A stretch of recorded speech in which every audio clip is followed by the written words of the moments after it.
Hi guys, my name is Patel Pinky और आप सभी का स्वागत है वे टू टेक नॉलेज में। गाइस, आज हम देखेंगे क्लास सिलेक्टर के बारे में कि क्लास सिलेक्टर का यूज हमें कैसे करना है अपने HTML पेज में। ठीक है, क्लास क्या है?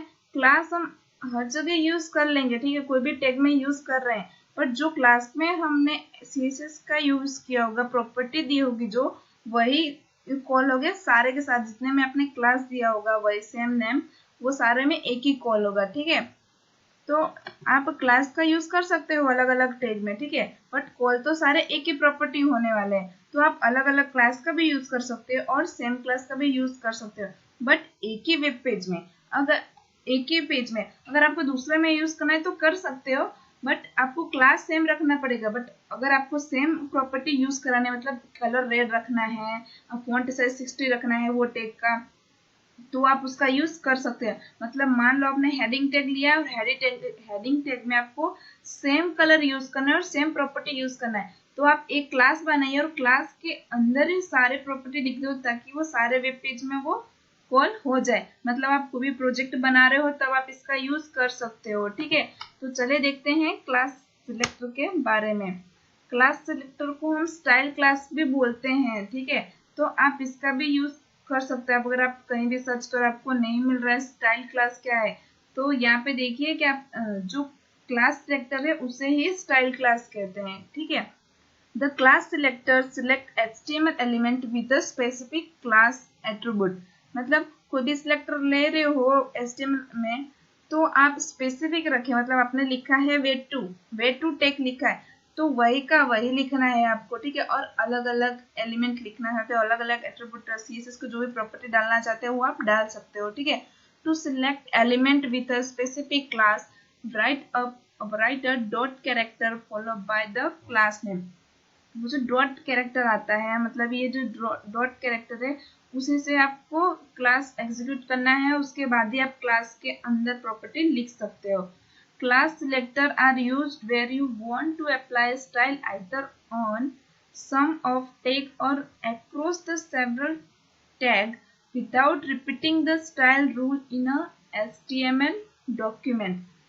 इसमें ये बोलना चाह रहे हैं ये कि आप कोई भी टैग में यूज कर रहे हो तो रिपीट नहीं होना चाहिए। ठीक है, स्टाइल सेम होगा बट रिपीट नहीं होगा। कि आप आपने एक क्लास का नाम लिया है वॉन्ट लिया तो वॉन्ट दोबारा यूज नहीं होना चाहिए स्टाइल टैग के अंदर, या फिर एक्सटर्नल ले रहे हो या इंटरनल, वो आप पे डिपेंड होता है। बट क्लास रिपीट नहीं होना चाहिए स्टाइल टैग के अंदर। ठीक है, नहीं तो वो कॉल नहीं करेगा। ठीक है, वो एरर शो करेगा आपको।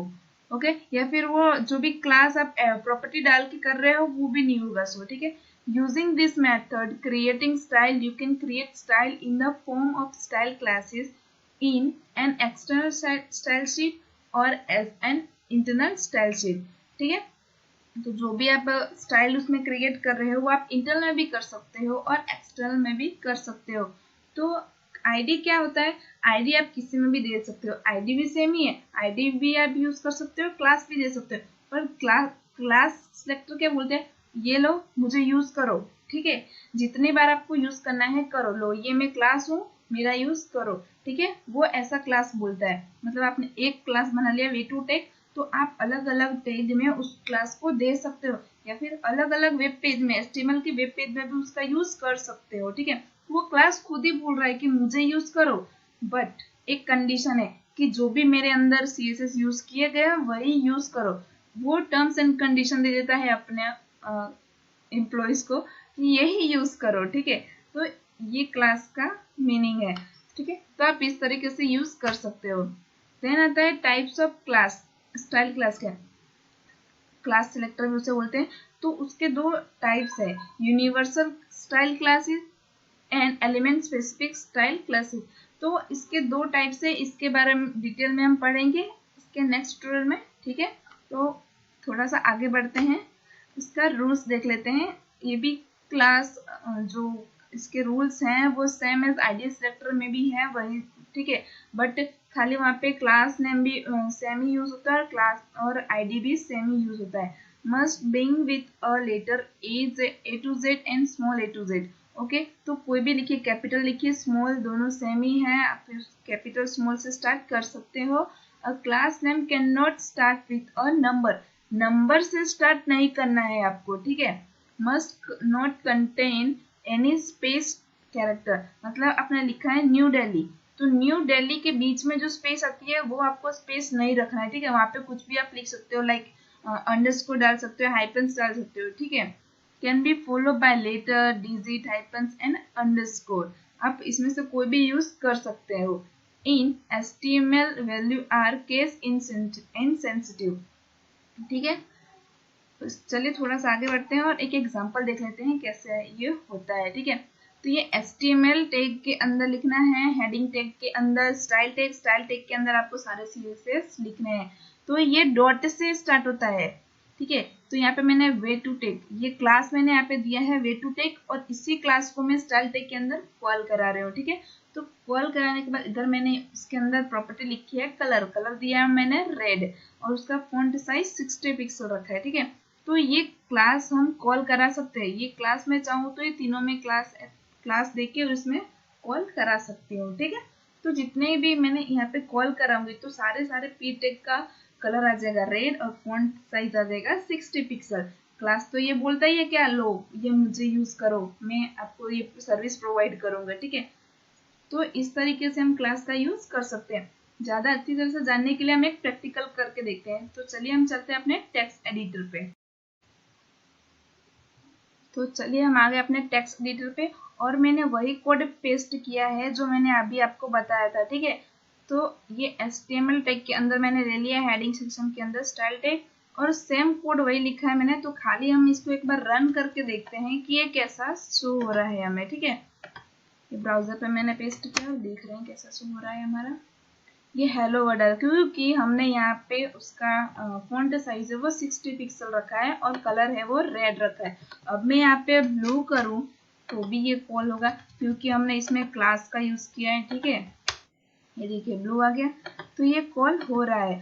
अब मैं बोल रही हूँ कि मुझे ये क्लास हर जगह यूज करना है, ठीक है। तो ये मैं क्लास इसको हर जगह पे यूज कर सकती हूँ, ठीक है। ये रहा, तो मैंने क्लास 3 जगह पे यूज कर लिया। अब देखते हैं क्या आ रहा है। ये देखिए जितने भी पी टैग हैं उसके अंदर, जितने भी टैग के अंदर मैंने इस क्लास का यूज किया वो सारे के सारे कलर ब्लू हो गया है और उनके फॉन्ट साइज 60 पिक्सल हो गया, ठीक है।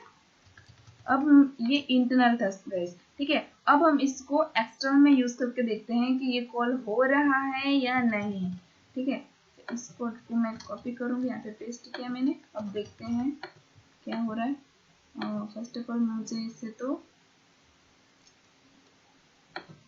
मिनट, इसको मैं कमेंट कर दिया। यहाँ पे लिंक टैग लेना पड़ेगा मुझे, एक लिंक टैग के अंदर मुझे CSS का फाइल नेम जो है उसे मुझे अच्छी तरीके से लिखना पड़ेगा, जो है वही लिखना है। थोड़ी सी भी गलती आई तो वो कॉल नहीं करेगा, ठीक है। देखते हैं कॉल हो रहा है या नहीं। अगर नहीं कॉल होगा तो वो सिंपल फॉन्ट में आएगा या फिर यही का यही आएगा। तो ये गाइस कॉल हो रहा है, ठीक है। तो अभी यहाँ पे हम कलर चेंज करके देखते हैं क्या आ रहा है। रेड किया मैंने, ये रेड हो गया, मतलब ये हमारा एक्सटर्नल CSS कॉल हो रहा है, ठीक है। यहाँ पे मैं लेती हूँ टेक्स्ट अलाइन सेंटर दे दिया मैंने। देखते हैं अब क्या आ रहा है। यहाँ पे भी ये कॉल हो रहा है, ठीक है। तो इस तरीके से आप अपने वेब पेज में क्लास का यूज कर सकते हो, ठीक है। और ID भी इसी तरीके से होता है, तो उसे भी आप हैशटैग के साथ यूज कर सकते हो, ठीक है गाइस। तो मिलते हैं नेक्स्ट ट्यूटोरियल में। Thanks for